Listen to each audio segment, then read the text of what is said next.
ler o Salmo 139, o Salmo 139. Nós vamos ler do verso 7 ao verso de número 12. Salmo 139, do verso 7 até o 12. Salmo conhecido, fala da onipresença do Espírito, diz assim: para onde me ausentarei do teu Espírito? Para onde fugirei da tua face? Se subo aos céus, lá estás.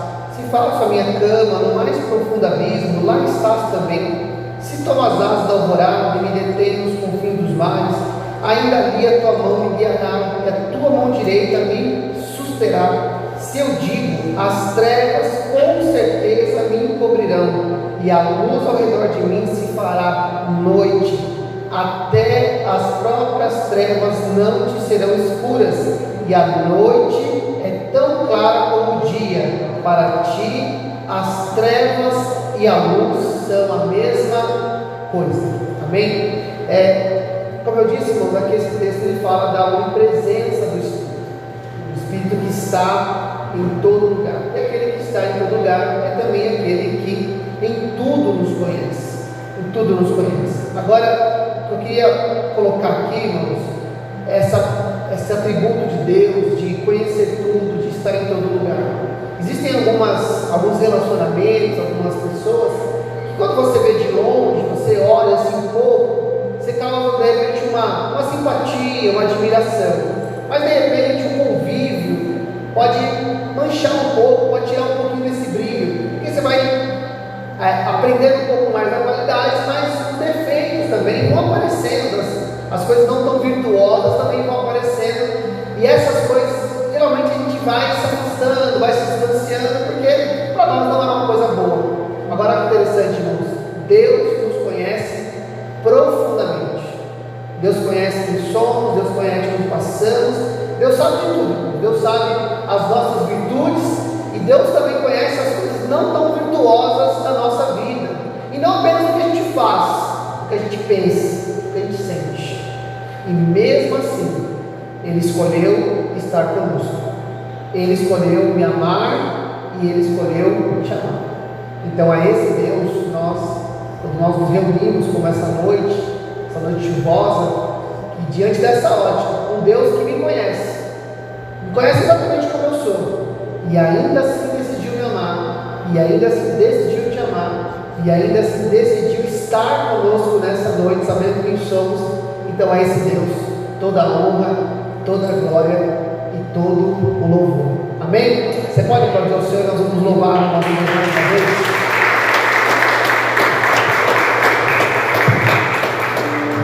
Em pé, vamos continuar a louvar, Senhor.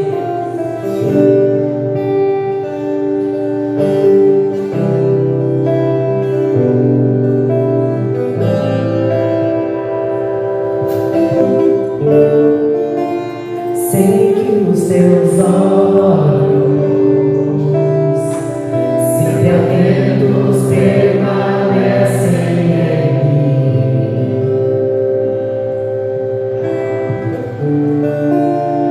e os teus ouvidos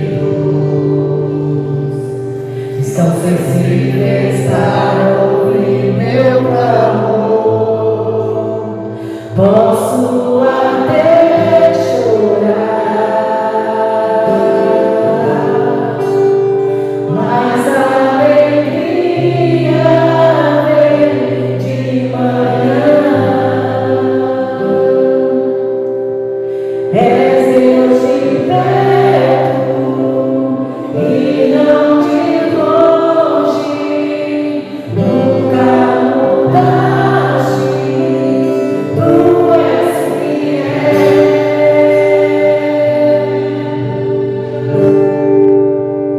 Deus de aliança, Deus de promessas, Deus que não é homem pra mentir.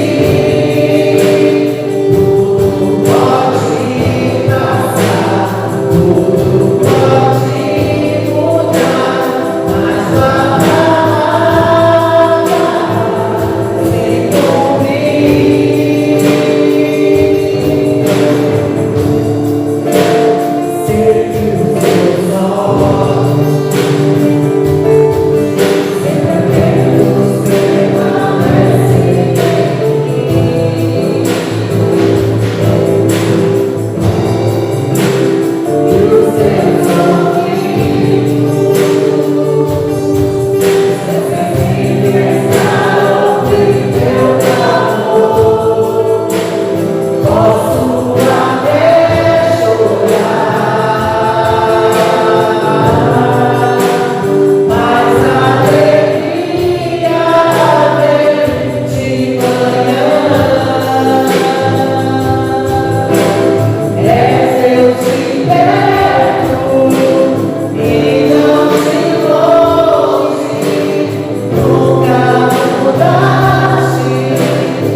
orar, apresentar diante do Senhor nosso Deus e pedir que o Senhor continue a nos abençoar. Vem pedir para o nosso irmão presbítero Fabiano fazer essa oração, apresentando a vida dos nossos irmãos e irmãs.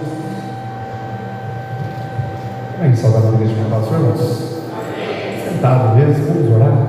Senhor, nosso Deus, nosso Pai, em nome do Teu Filho Jesus, queremos nesse momento, uma vez mais, para Te louvar, Te exaltar, Te glorificar por tudo que o Senhor tem feito em nossas vidas nesse momento. Somos gratos, Senhor, por cada cuidado que o Senhor tem demonstrado em nossas vidas, não deixando faltar nada na nossa casa, pela nossa saúde, pelo nosso trabalho, pela nossa família. E essa noite pedimos ao Senhor uma vez mais, continua nos abençoando poderosamente, Pai, guarda nossa família, nossa saúde, nosso trabalho. Abençoa, Pai, pessoas que estão aqui desempregadas, abra a porta de trabalho para ele, abra a porta de trabalho para ela, mas a coisa é certa. Continua abençoando o seu povo cada vez mais e mais para a sua glória. É isso que eu te peço e te agradeço. Em nome de Jesus. Amém. Quem oferta com alegria lá no céu brilhará, lá no céu brilhará, lá no céu brilhará.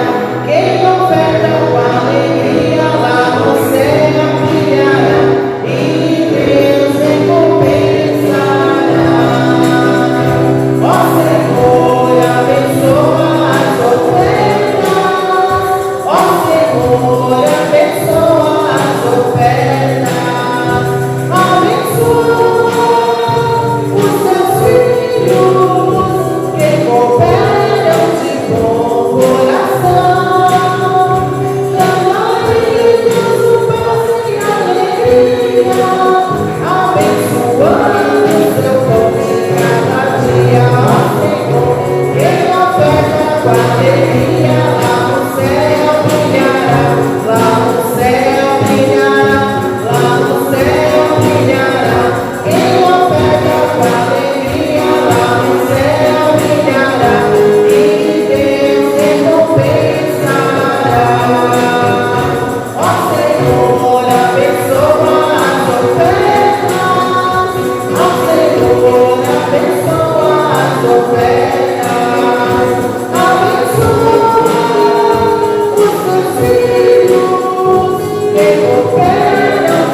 Queridos, antes da gente começar a meditar na palavra de Deus, deixa eu só fazer alguns comentários com os irmãos da nossa semana e também de algumas programações futuras. Então, no próximo domingo agora, irmãos, nós teremos o nosso culto de missões, vai ser no domingo do mês, mês de outubro.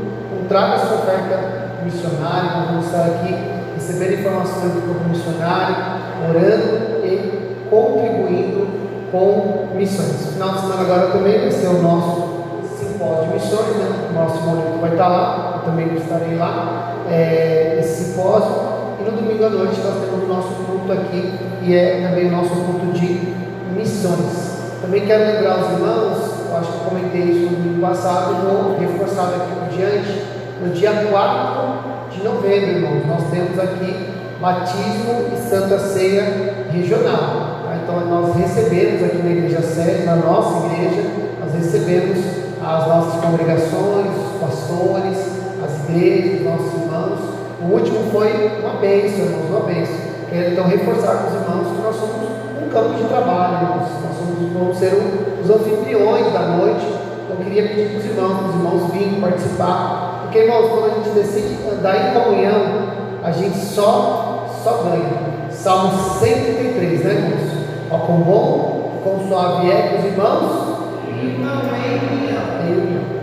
Então, é muito importante que a gente ande para esses preceitos. É um tempo que nós recebemos aqui a regional, e como regional, nós temos a oportunidade de receber uma palavra, de orar junto, e é sempre uma bênção. A gente nunca perde em viver em unidade. Amém, irmãos? Amém? Vamos estar na palavra de Deus? Abra sua Bíblia comigo na primeira carta de Paulo a Tito. aliás, carta de Paulo a Tito, não é nem a primeira, é a única, né?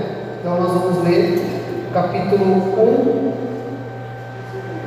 e nós vamos ler o capítulo 1 inteiro, tá bom? Carta de Paulo a Tito, capítulo 1. Nós vamos ler os 16 versículos que estão aí nesse capítulo aí, tá bom? Amém? Vamos ler então a palavra do Senhor nosso Deus. Paulo, servo de Deus, apóstolo de Jesus Cristo, para promover a fé que é dos eleitos de Deus e o pleno conhecimento da verdade, segundo a piedade. Escrevo na esperança de vida eterna, que o Deus que não pode mentir prometeu antes dos tempos eternos, e no momento oportuno manifestou a sua palavra mediante a pregação, que me foi confiada por ordem de Deus, nosso Salvador. A Tito, verdadeiro filho, segundo a fé comum, que a graça e a paz da parte de Deus e de Cristo Jesus, nosso Salvador, esteja com você. Foi por esta causa que deixei você em Creta, para que pusesse em ordem as coisas restantes, bem como em cada cidade constituísse presbíteros, conforme prescrevi a você. Alguém que seja irrepreensível, marido de uma só mulher, que tenha filhos crentes, que não são acusados de devassidão, não são subordinados, porque é indispensável que o bispo, por ser encarregado das coisas de Deus, seja irrepreensível, não arrogante, alguém que não se irrita facilmente, não apegado ao vinho, não violento, não ganancioso. Pelo contrário, o bispo deve ser hospitaleiro, amigo bem, sensato, justo, piedoso, deve ter domínio de si, ser apegado à palavra fiel, que está de acordo com a doutrina, para que possa exortar pelo reto ensino e convencer os que contradizem este ensino, porque existem muitos, especialmente os da circuncisão, que são insubordinados, falam coisas sem sentido, enganam os outros. É preciso fazer com que se calem, porque andam pervertendo casas inteiras, ensinando o que não deve, com a intenção vergonhosa de ganhar dinheiro. Foi os cretenses, o próprio profeta deles, que disse: os cretenses são sempre mentirosos, feras terríveis, comilões, preguiçosos. Este testemunho é verdadeiro. Portanto, repreende-os severamente, para que sejam sadios na fé, e não se ocupem com fábulas judaicas, nem com mandamentos de gente que se desvia da verdade. Todas as coisas são puras para os puros, mas para os impuros e descrentes nada é puro, porque tanto a mente como a consciência deles estão corrompidas. Afirmam que conhecem a Deus, mas o negam por meio do que fazem. É por isso que são abomináveis, desobedientes e reprovados para qualquer boa obra. Amém, irmãos? Podemos orar mais uma vez? Pai amado, Pai santo, nós oramos, pedimos a tua graça, rogamos, Pai, que o Senhor nos dê entendimento, compreensão da tua palavra, e mais uma vez, Pai, o Senhor nos ajude, que o Senhor ministre a nossa vida, em nome do Senhor Jesus Cristo. Amém. E graças a Deus. Amém? Queridos, pode tomar o teu assento em nome de Jesus. Toda vez que eu leio esse texto, irmãos, principalmente o verso 16, eu me lembro quando, logo no início da minha conversão, como eu já disse para os irmãos outras vezes, assim, eu oscilava bastante, né, na minha fé. E eu me lembro de um dia que eu entrei estava andando na rua, indo para uma padaria, e estava naquela situação, né, bem devagar com as coisas de Deus. E eu lembro que eu vim falando no caminho, né, da padaria, assim: Senhor, fala comigo, dá uma direção e tal. Eu entrei numa padaria chamada El Shaddai, olha, né, padaria El Shaddai. Eu lembro que eu entrei naquela padaria, aí na hora de pagar, tinha uns panfletos assim em cima do balcão. Eu peguei eu não vi o que estava escrito na hora, só peguei, coloquei no bolso, paguei, saí. E aí no caminho eu falei com Deus: falei, Deus, fala comigo através desse folheto. E é esse verso 16: no tocante confesso que conhece a Deus, mas nega com as obras. E Deus falou comigo, né? Deus falou comigo. Queridos, esse texto, irmãos, ele vai me ajudar e vai te ajudar a fazer uma compreensão do nosso tempo. Nós vivemos hoje no mundo, no nosso presente século, ele é um tempo que a verdade, ela para muitos ela é relativa, ela depende do ponto de vista, depende da cultura, depende da gente, depende da pessoa. E antigamente, essas coisas eram mais firmes, mais cristalinas, eram mais fáceis de ser identificadas. Hoje não, hoje cada um tem um ponto de vista, uma ideia, olha de um prisma. Então a gente está vivendo um momento assim, muito complicado da nossa história. Existem alguns movimentos históricos, mas a gente não vai entrar nessa questão. Mas aí eu olho para essa palavra, eu olho aqui para aquilo que Paulo está escrevendo aqui no capítulo 1. E Paulo aqui, irmãos, ele estabelece algumas verdades que Tito deveria seguir, que Tito deveria elevar através da vida de outras lideranças, para que a igreja pudesse ser então direcionada, abençoada. O que eu aprendo aqui, irmãos, é que Paulo está dizendo o seguinte, que existe um contexto, um contraste muito grande entre os primeiros versículos do capítulo 1 e os últimos versículos do capítulo 1. Porque no capítulo 1, Paulo vai falar de uma conduta. E lá no verso 10 em diante, Paulo vai condenar uma outra conduta. O que Paulo vai dizer, basicamente, nós vamos olhar com calma daqui a pouco, é que para quem decide andar com Deus, e quem conhece a Deus, e quem entende a obra de salvação, vai entender que para viver com Deus e a vida com Deus tem critério. A vida com Deus tem limites.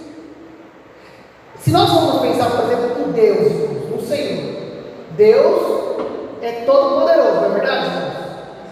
Se Deus assim, vamos falar assim, de forma bem simples, tá, irmãos? Se der na telha de Deus, fala assim, quer saber? Eu vou destruir tudo e vou acabar com tudo. Quem que pode dizer para Deus? Não, Deus, você não vai fazer isso não, hein? Eu te repreendo. Quem que vai fazer um negócio desse? Ninguém. É simples. Agora, o fato de Deus ser todo poderoso faz com que Ele faça tudo o que Ele quer?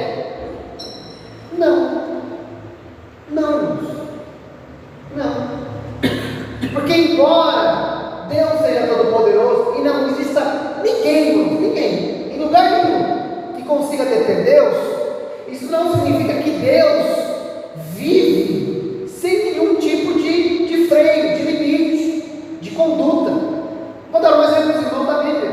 A Bíblia vai dizer assim: se nós o negarmos, Ele, o Senhor, nos negará.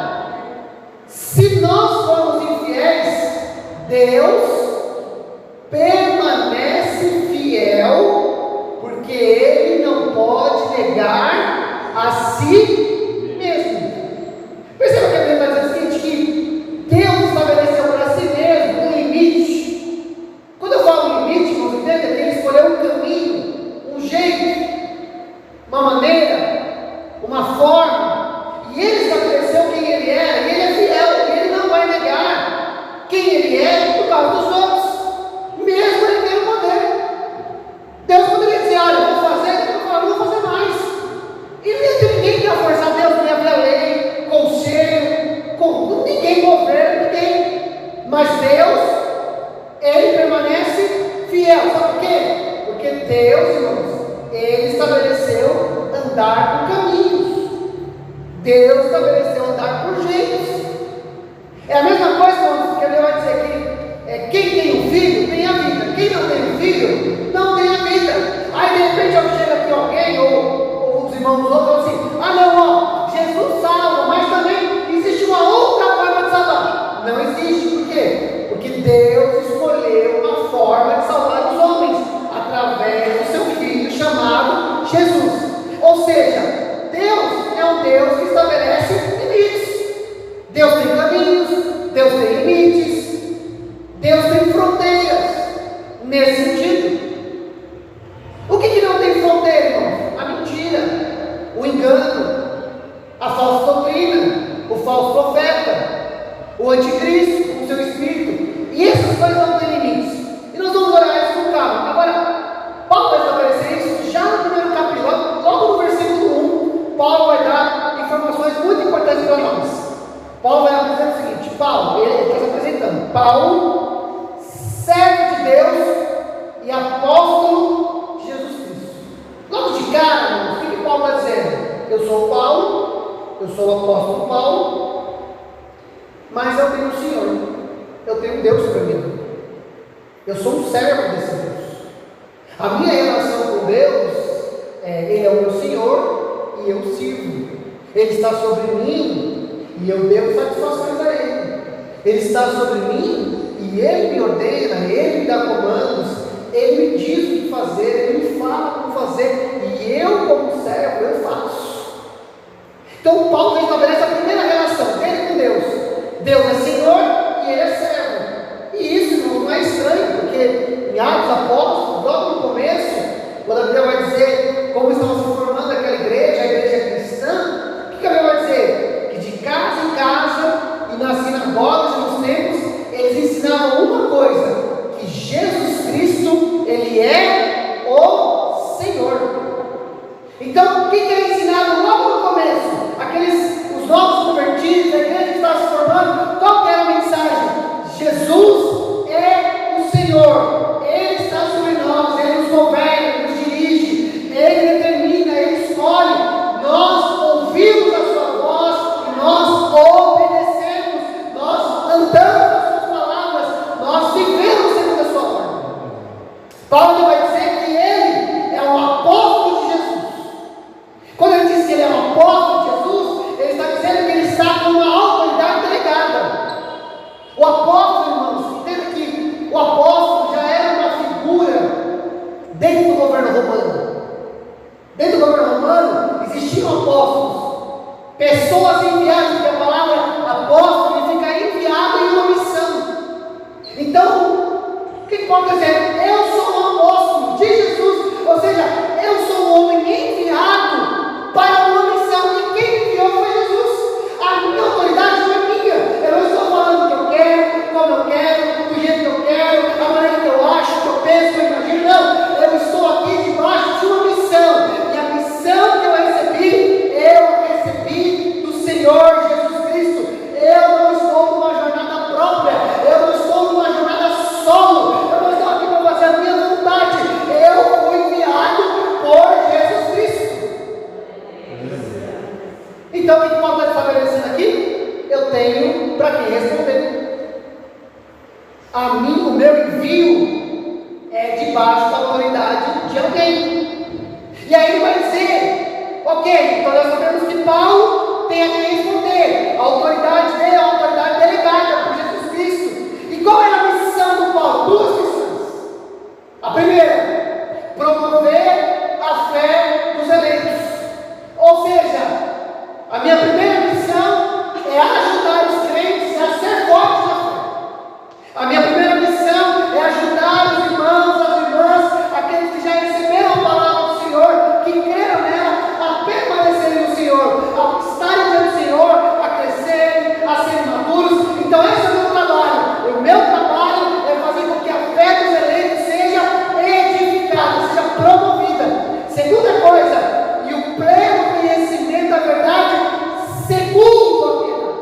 Ou seja, meu outro trabalho, a minha outra ocupação é revelar a verdade, é revelar o pleno conhecimento da verdade segundo a piedade.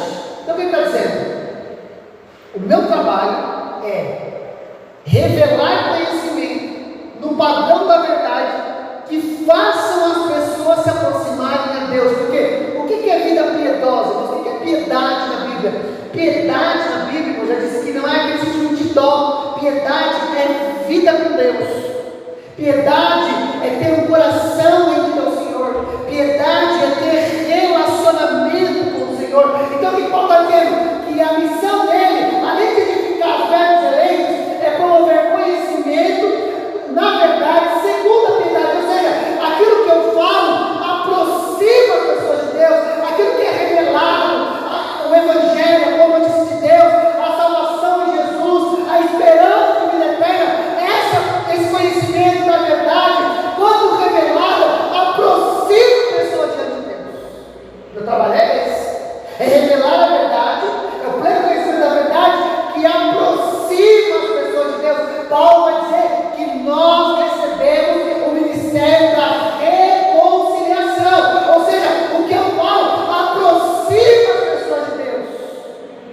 Porque eu escrevo na esperança de vida eterna. Então Paulo está dizendo assim: olha, a mensagem que eu tenho é essa mensagem, é promover a fé, é promover o conhecimento da verdade, que as pessoas se aproximem de Deus, é promover a esperança de vida eterna, a qual Deus prometeu e não pode mentir. Então Paulo está dizendo o seguinte: a minha mensagem, ela tem padrão, ela tem limite, ela é coerente, ela é verdadeira.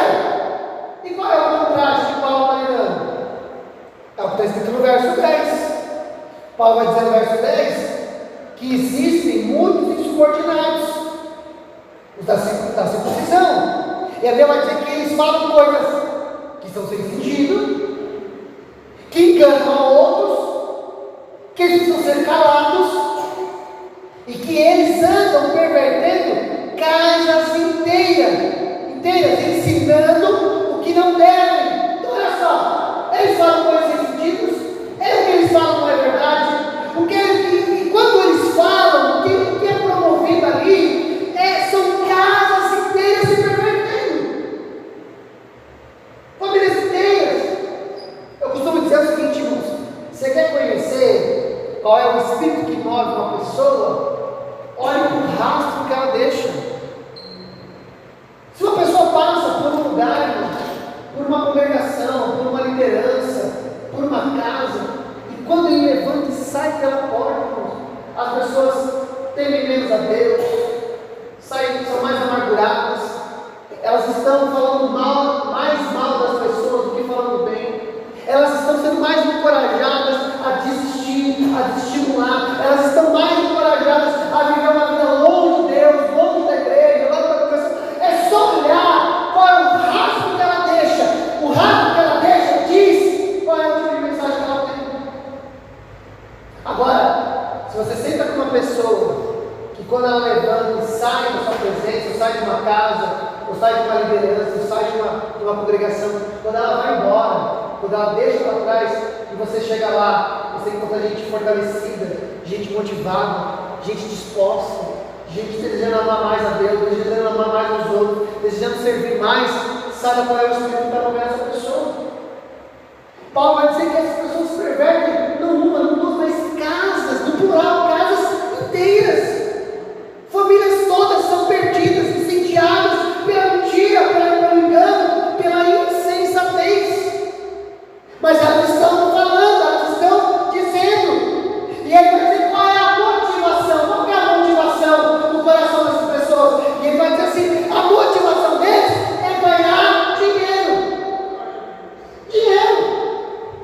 Ou seja, no final, quando ela terminar de falar, quando ela terminar de dizer, quando ela terminar de influenciar, qual é a expectativa dela? A expectativa dela não é que a pessoa se levante e diga: eu vou andar com o Senhor, eu vou servir a Deus, eu vou esperar a vida eterna, eu não vou me sujar nessa lama do pecado, eu não vou andar nos maus caminhos. Não, ele está querendo que no final alguém diga para ele: nossa, que palavra abençoada, que homem de Deus, que mulher de Deus, que coisa linda, toma aqui um dinheiro, toma aqui um trocado, toma aqui uma oferta. E é isso que as pessoas estão mirando.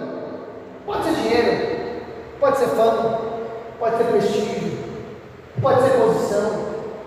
A verdade é que elas não estão mirando. O que elas não estão mirando? Elas não estão mirando a promover a fé dos eleitos. Elas não estão mirando revelar conhecimento de Deus que aproxima pessoas do Senhor. Porque, irmãos, para quem quer poder, aproximar pessoas de Deus é um problema. Porque a Bíblia vai dizer o seguinte: que se Cristo nos libertar, verdadeiramente vos sereis livres. Proximidade com Jesus gera liberdade. Proximidade com Cristo gera liberdade. Deus não faz escravos. Deus não coloca cabeça em ninguém. Quem coloca a cabeça das pessoas é liderança má, é falso profeta, é falso pregador, é falso crente, é falsa liderança, é falsa igreja. Essas coisas produzem pessoas assim. Agora, pessoas que colocam pessoas diante de Deus, elas estão promovendo libertação. Libertação. Aí Paulo, entenda isso,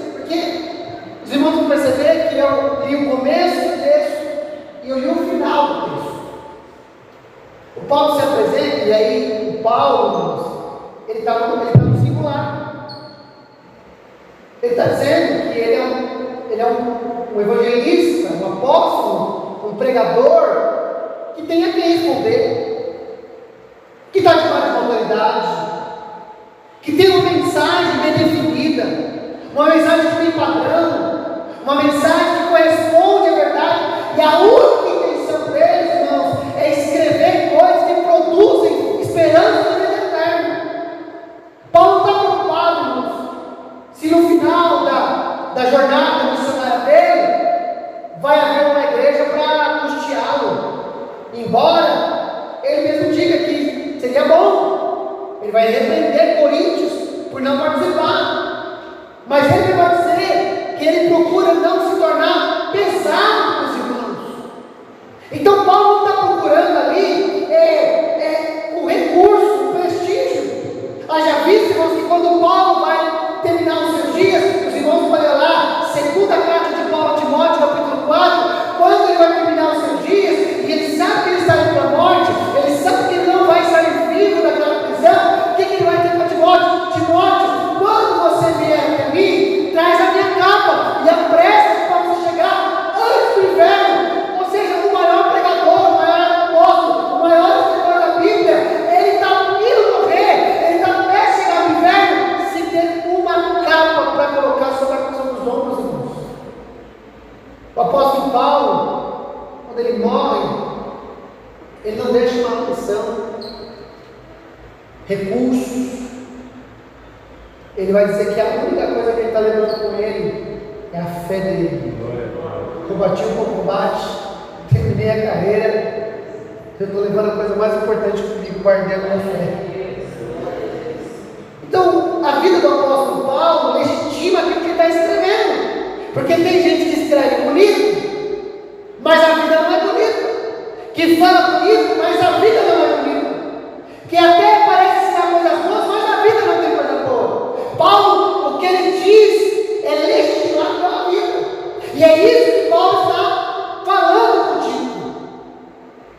Paulo vai chamar Tito de um filho da fé.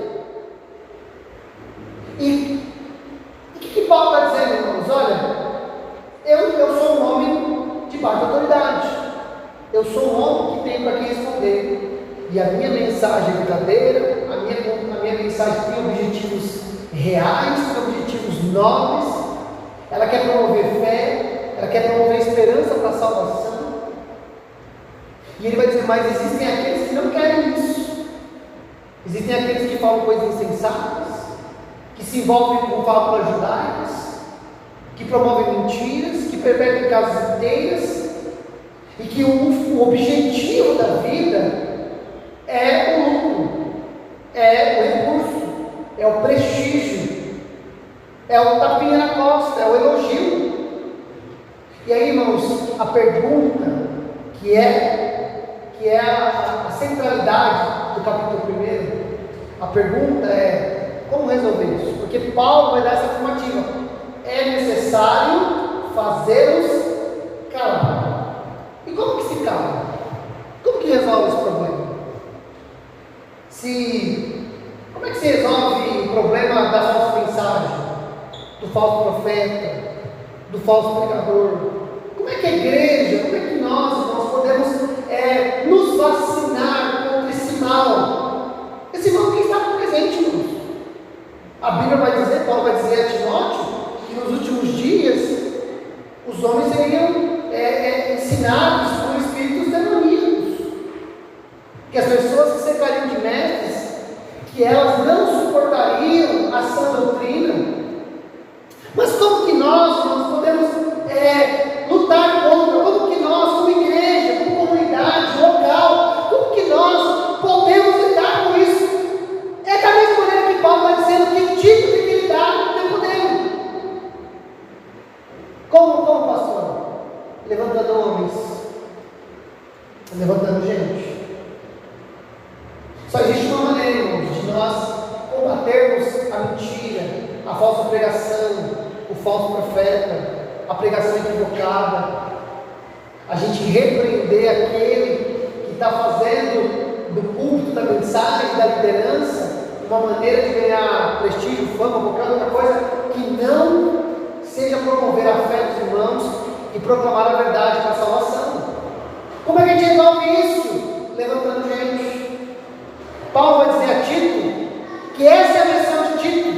Verso 5: foi por esta causa que eu deixei você em Creta, para que pusesse em ordem as coisas restantes, bem como em cada cidade constituísse presbíteros conforme prescrevimos. Então o que Paulo está dizendo? Olha, eu deixei você fazer um trabalho, organizar as coisas que restam, a gente não sabe quais são essas coisas, Paulo não diz, Tito sabe o que Paulo está dizendo, nós não temos conhecimento. Ele vai dizer, para arrumar, precisava ajustar uma outra coisa que não foi possível quando eu estava aí com você ficou responsável para ajustar, mas não apenas para arrumar as coisas, mas para você levantar a gente. Irmãos, o nosso trabalho como o meu trabalho como pastor, o trabalho dos irmãos como liderança, como obreiros, não é apenas cuidar de coisas.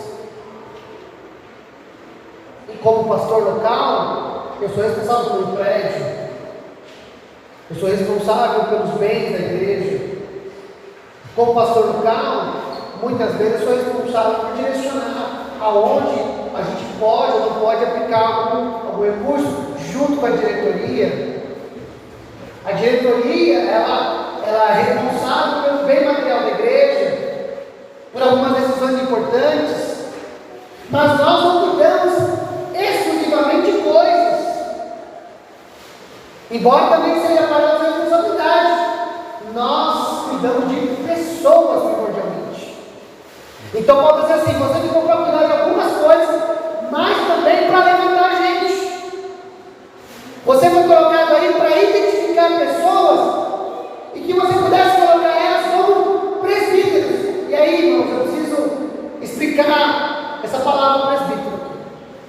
Que, embora os irmãos saibam que nós temos, presbíteros na igreja, os irmãos já identificam que presbítero ele é uma autoridade, ele é um obreiro da igreja, ele é uma posição eclesiástica, ele é alguém que foi identificado, consagrado para exercer. Agora, eu preciso que os irmãos entendam o que quer dizer a palavra presbítero, para que fique claro a funcionalidade disso e a nossa aplicação do texto.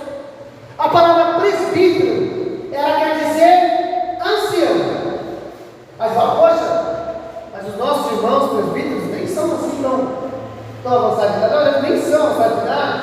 Então não poderia ser presbítero, não, porque embora a palavra seja ancião, não quer dizer que o presbítero é alguém avançado de idade. Não é esse o conceito aqui. O conceito presbítero é alguém experimentado.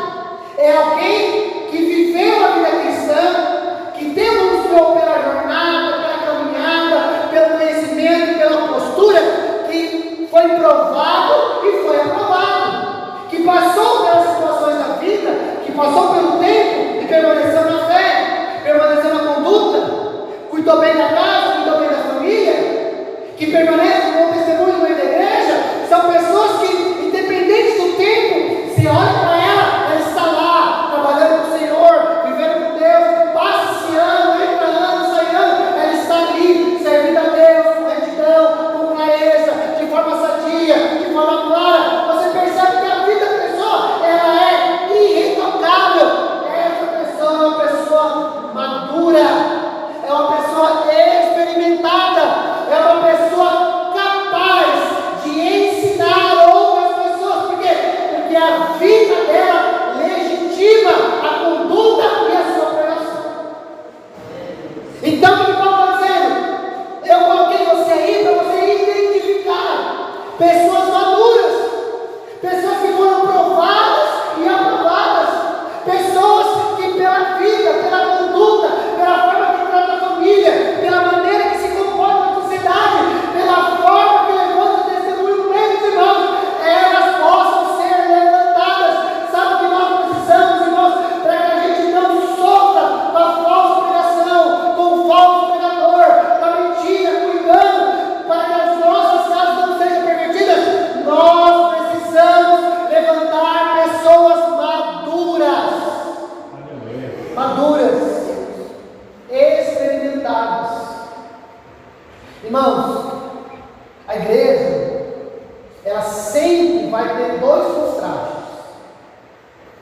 E isso é sadio. E nós precisamos trabalhar isso muito bem no nosso filho. Primeiro, dar espaço para os mais novos. Quem chega, seja jovem, seja alguém novo na fé, que tem disposição, que tem vontade, que tem sede. Nós, os maduros, nós não podemos minar a força. Dizendo, você não sabe fazer, você não sabe ir, você não sabe. É óbvio que não sabe, e nunca vai saber. Por quê? Porque não há espaço. Porque a gente não constrói um caminho de crescimento, a gente não constrói uma estrada de aperfeiçoamento. Então a gente vai dizendo para quem chega, para quem. Entende o que eu quero dizer, irmãos? Eu não estou falando que é uma realidade nossa, eu estou dizendo para tomar cuidado. Então, quem chega, a gente chega no lugar de fazer, de aprender. É óbvio que pode errar, é óbvio que vai ter os exageros, e os malucos vão fazer o quê?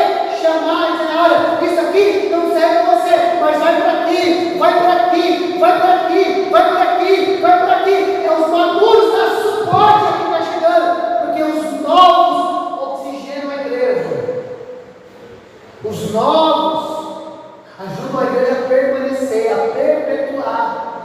Irmãos, a igreja tem que ir para além da gente. A igreja não pode morrer quando eu morrer. O que eu estou fazendo não pode morrer comigo só quando eu partir. As coisas não podem acabar em mim, as coisas não podem acabar em você. Ou seja, você não pode ser o último cristão da sua família. Embora alguns achem isso uma coisa bonita. Não, olha, na minha casa havia muitos cristãos, morreram todos, eu sou o único que permaneceu de pé. Isso deveria ser um motivo de tristeza. Porque eu não posso morrer dizendo que eu sou o último cristão da minha casa. Eu não posso morrer achando que as coisas têm que acabar em mim, não. Eu não posso partir ou deixar de fazer alguma coisa e fazer outra, e se eu tirar a mão, as coisas não vão acontecer mais. Nós precisamos abrir o caminho para quem chega, mas abrir o caminho não significa dar toda a responsabilidade, porque a Bíblia vai dizer que o obreiro não pode ser neófito, não pode ser novo na fé, para que não caia na condenação do diabo. Ou seja, chegou alguém que demonstra vontade, demonstra virtude, demonstra disposição, ajude a crescer, invista no crescimento, ajude no conhecimento, faça tudo o que você puder para que ele cresça, mas não tenha pressa de transformar essa pessoa num obreiro. Por quê? Porque o coração dela ainda precisa ser maturado.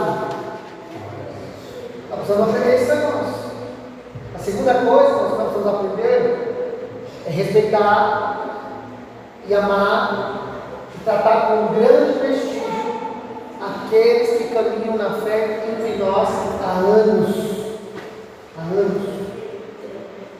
Por quê? Porque gente madura sustenta uma igreja.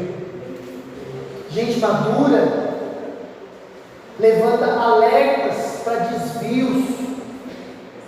Gente madura, quando gente madura é calada, irmãos, a igreja, ela viu uma anarquia.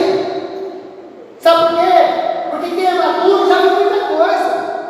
Quem é maduro já viu gente errar, já viu gente acertar, já viu o pastor fazer bem, já viu o pastor fazer mal, já viu um obreiro, já viu um obreiro, já passou por situações adversas e segue lá e permanece na casa. Irmãos, eu respeito profundamente gente que está na congregação há 20, 30, 40, 50 anos, sem nunca ter arredado o pé. Sabe por quê? Porque essa pessoa é uma pessoa madura, é uma pessoa firmada, é uma pessoa enraizada em Deus, e nós precisamos ter elas com grande prestígio.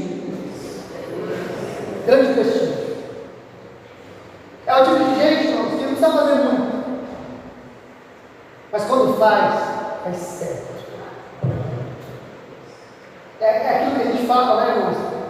Talvez alguns irmãos não gostem muito de futebol, mas para quem joga futebol, você pega um menino novo, ele corre o campo todo, mas corre errado.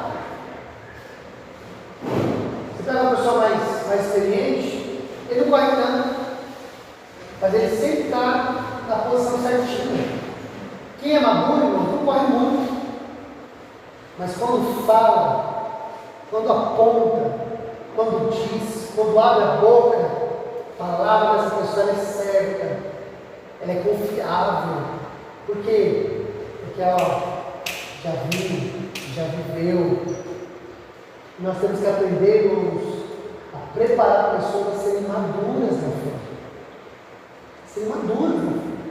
E nós temos que trabalhar com esses dois mundos de forma muito coerente. De forma muito coerente. Eu fico feliz, irmão, de poder falar isso nessa noite, porque eu estava aqui conversando com a irmã da nossa irmã Maria Isabel. A Isabel não veio, não. Hã? Mariana, né? Então, Maria Ângela. Estava conversando com a Maria Ângela. A irmã Maria Ângela, ela é da cidade de Barretos. E ela foi de um tempo da luz para Cristo. Ela congregou com um homem que foi meu pastor. Foi meu pastor. E um excelente pregador. Pastor André Carvalho. E esse homem me abriu muitas coisas. Me ensinou muita coisa. Como pregar, o que falar e o que não falar no culto. Como se comportar, como se relacionar. Não apenas ele, tive outros pastores. Pastor Tiago Duarte, é presidente do Campo de Porto Feliz. Pastor César, que é presidente do Campo de Itamanhandaba, de Itapetininga, aliás. Outros pastores, irmãos, que me acolheram na minha juventude e me deram caminhos. E procuro eu fazer o mesmo que recebi. Por quê, irmãos?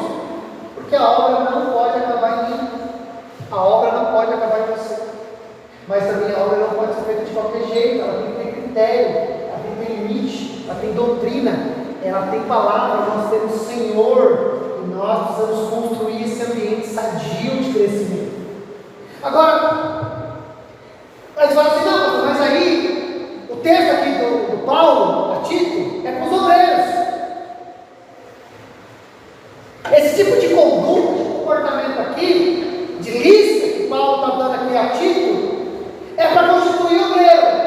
É verdade, é verdade. Mas irmãos, os irmãos já olharam com calma essa lista aqui? A lista que Paulo está dizendo que Tito tinha que observar para levantar presbíteros na igreja de cada cidade?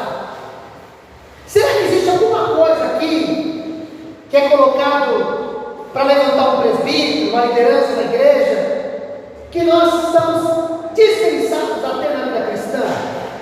Vamos olhar alguns, só alguns. Olha lá o verso de número 6. Marido de uma só mulher. Vamos começar por esse. Marido de uma só mulher. Irmãos, algum de nós, pela nossa fé, está liberado para viver em bigamia, poligamia ou poliamor? Mas não, é um sonoro não. Nenhum de nós está liberado. Não é uma coisa que Paulo está dizendo o seguinte: olha, o resto pode viver como quiser. Esses camaradas, essas pessoas aí, eles precisam ter uma única mulher. O resto é tudo liberado. Se não for obreiro, está dispensado desse critério. Não, irmãos.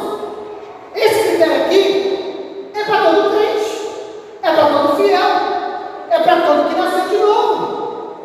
Aí vamos olhar outro, irmãos, aqui rapidinho.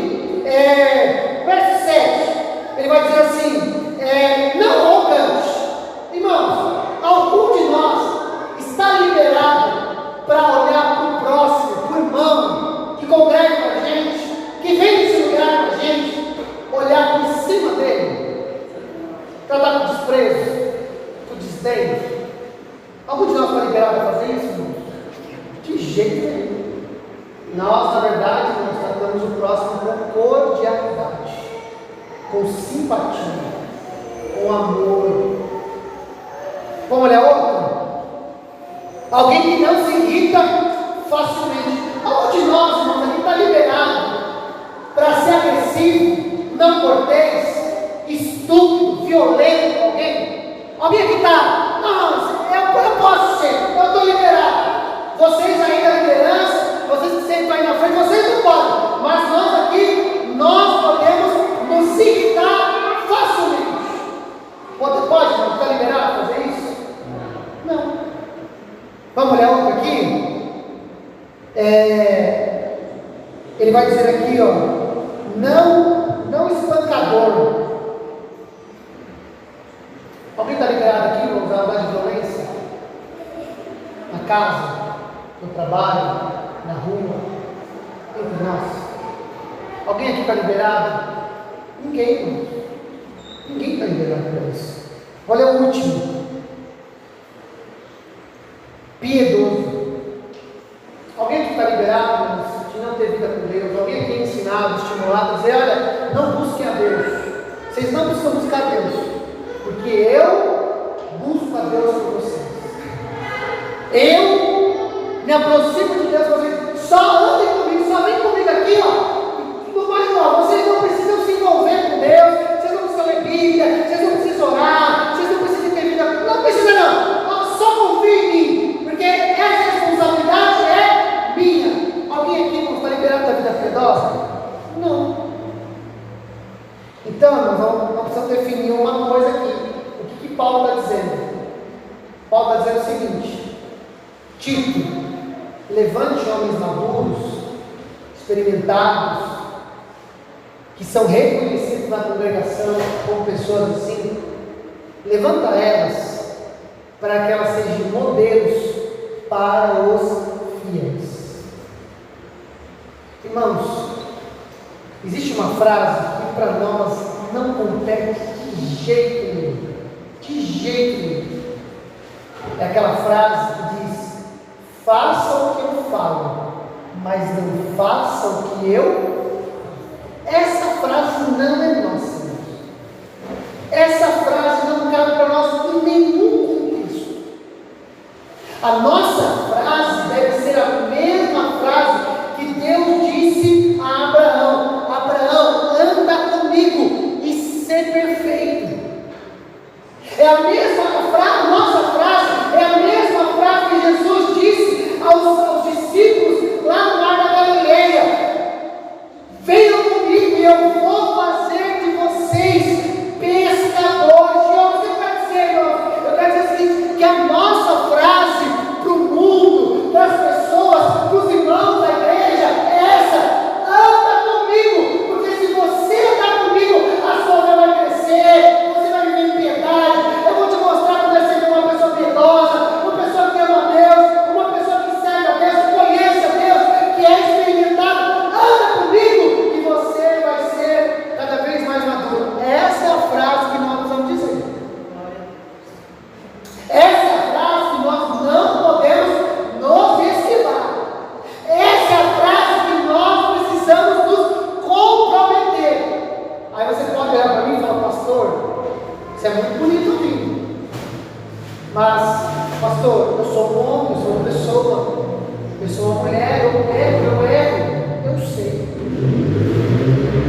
Os irmãos acham que Paulo pecava? E mesmo sendo pecador, Paulo escrevendo aos Coríntios, a uma igreja desorganizada, a uma igreja dividida, a uma igreja que perturbou inclusive a Santa Ceia. Ele escreve uma carta e registra no capítulo 11, verso 1, a seguinte frase: sede meus imitadores, como eu também sou de Cristo. Sabe o que Paulo está dizendo? Vocês querem um modelo apropriado? Olhem para a minha vida. Paulo é um pecador, irmãos. Aliás, Paulo vai dizer que ele era o principal dos pecadores. E como é que eu, pecador, posso chamar pessoas a andar comigo, a me imitar? É simples, irmãos. Porque nós, pecadores, não usamos o pecado, o motivo para se afastar de Deus. Nós reconhecemos o nosso estado pecador para nos aproximar de Deus. Então, quando alguém diz, chegando perto da gente, diz assim: olha, eu vou te copiar. Você pode dizer: mas eu não sou perfeito. Mas eu vou te mostrar que quando há um pecador que sabe a necessidade, que sabe quem é, que sabe a sua fraqueza, se coloca diante de Deus. Nós somos pecadores que reconhecemos a nossa necessidade diante de Deus, e por causa do nosso pecado, nós nos aproximamos de Deus e dizemos a todos: se aproximem do Senhor. Nós precisamos assumir cada dia a responsabilidade do crescimento espiritual. Nós não podemos, irmãos, nós não podemos tratar a igreja como um comércio. A gente não pode achar que a igreja é uma quitanda, é uma boutique, é uma loja de eletrodomésticos, onde eu entro, pego o que eu quero, adquiro o desejo e vou embora. Irmãos, eu não tenho nenhuma responsabilidade com o dono da van. Se eu entrar lá para comprar um prato, eu vou comprar um prato e vou sair. Se a van falir, o problema dela, eu vou comprar em outro lugar. Se eu entrar na quitanda da esquina lá para comprar uma fruta, eu compro a fruta e saio fora. Se amanhã ela fechar, eu arranjo outro sacolão e vou para outro lugar. Esse não é o nosso espírito, irmãos. Nós não entramos aqui para adquirir e ir embora. Nós entramos aqui para edificar a fé uns dos outros, para proclamar o conhecimento segundo a verdade, segundo a piedade. Nós estamos aqui para falar palavras de vida eterna. Esse é o nosso papel. E nós precisamos, como nós combatemos os falsos mestres, as falsas doutrinas, as coisas equivocadas, as mentiras, como que nós combatemos isso? Levantando homens e mulheres experimentados, experientes, conhecedores da verdade, que sabem, que têm ciência, que a vida deles não é avulsa. Nós temos um Deus, nós temos aqui que prestar contas. O autor aos Hebreus vai dizer que tudo é nu e patente aos olhos daqueles a quem nós iremos prestar contas. Nós temos consciência, irmãos, que nós vamos prestar contas de tudo que fazemos, de tudo que falamos. Nós temos o Senhor e nós temos uma mensagem. Eu não falo isso na minha cabeça. Os irmãos que ensinam aqui não falam as coisas da cabeça deles. Os irmãos podem observar. Nós pegamos a Bíblia, nós abrimos a Bíblia e nós falamos a palavra de Deus. Por quê? Porque a mensagem não é nossa.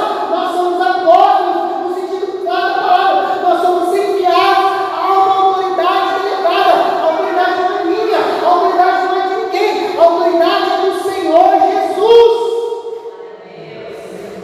E nós precisamos levantar gente, preparar gente que tenha para quem responder. Que quando abre a Bíblia, irmãos, não fala o que acha, o que pensa, o que quer. Que não manipula o texto para no final ter algum nível de ganho, em qualquer área que seja. É gente que quando abre a Bíblia, irmãos, seja na casa, seja com os filhos, seja com a família, seja na igreja, seja no grupo de homens, no grupo de mulheres, no grupo de jovens, no grupo de crianças, quando abre a Bíblia, abre com uma única expectativa, que aquele que me ouve receba esperança de vida eterna. De vida eterna. Podemos orar em nome de Jesus? Pode ficar de pé.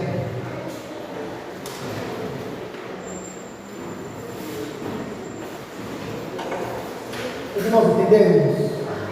Claro? Vamos orar, irmãos, que Deus nos dê a graça de continuar. E essa é a palavra, é continuar. Porque é óbvio para mim, é claro para mim, que Deus já tem feito isso no nosso dia. Deus já tem levantado homens, mulheres, pessoas que são filhos de Deus, que continuam em Deus. Que Deus nos dê graça, irmãos. Que a nossa geração passe e que outras gerações se levantem tão maduras quanto, tão responsáveis quanto, tão preparadas quanto, e que o nome do Senhor continue sendo glorificado em nome de Jesus. Podemos orar por isso em nome de Jesus? Podemos falar com Deus? Pai, é no nome do Senhor Jesus Cristo que nós oramos. Eu oro, Pai, peço a tua graça sobre cada um de nós.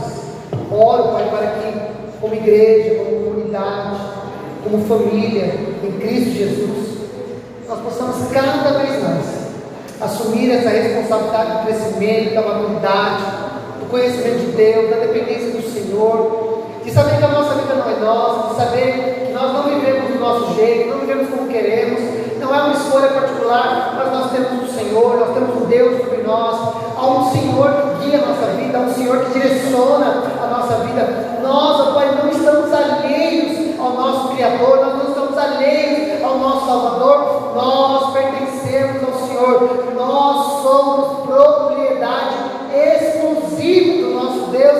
E Pai, a nossa mensagem não é nossa, a palavra não é nossa, não é fruto da nossa ideia, da nossa consciência, da nossa imaginação.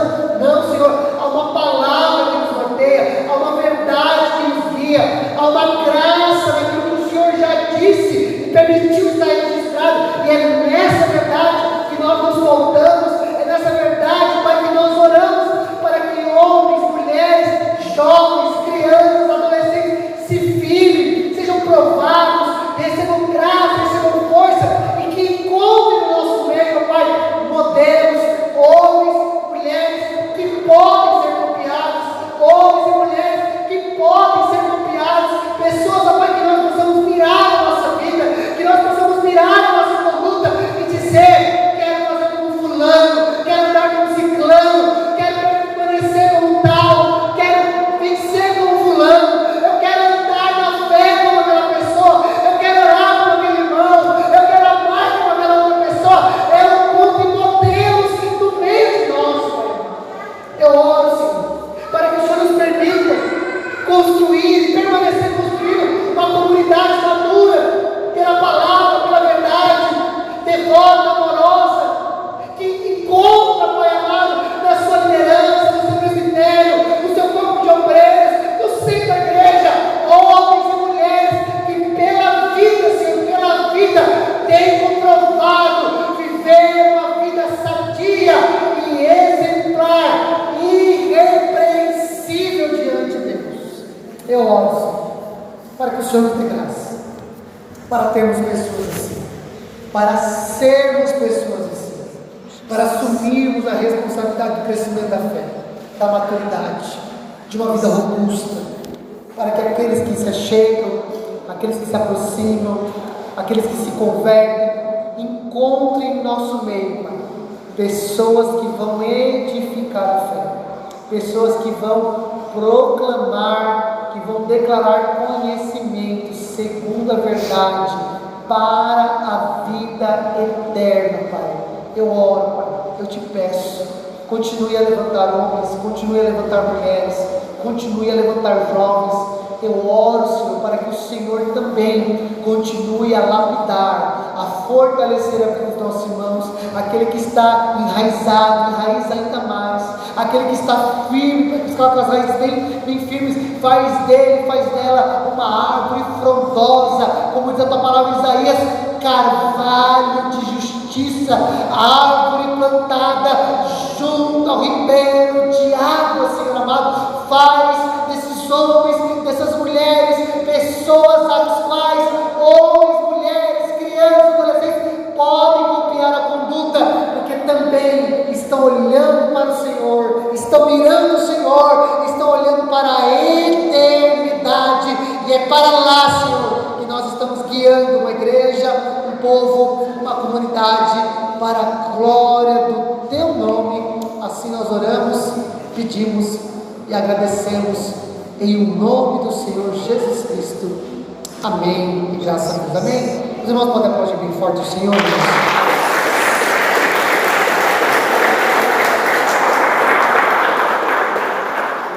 Pode ficar de pé, nós já vamos terminar.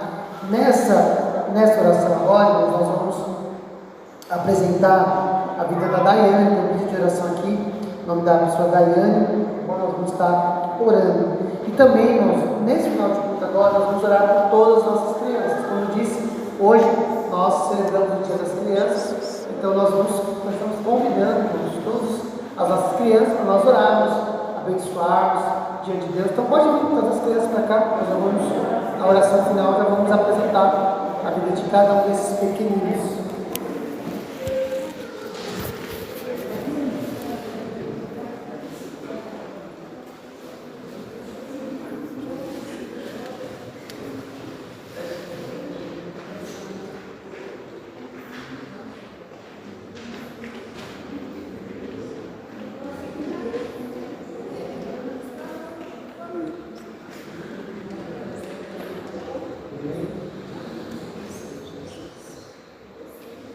estava pregando, irmãos, desde que eu estava falando com os irmãos, olha, cada um desses pequeninos aqui, daqui a alguns anos, não está tudo bem, adolescente, jovem, adulto, e nós precisamos, nós vamos como igreja, falo isso com todo mundo, tudo carinho, e é uma preocupação real, né?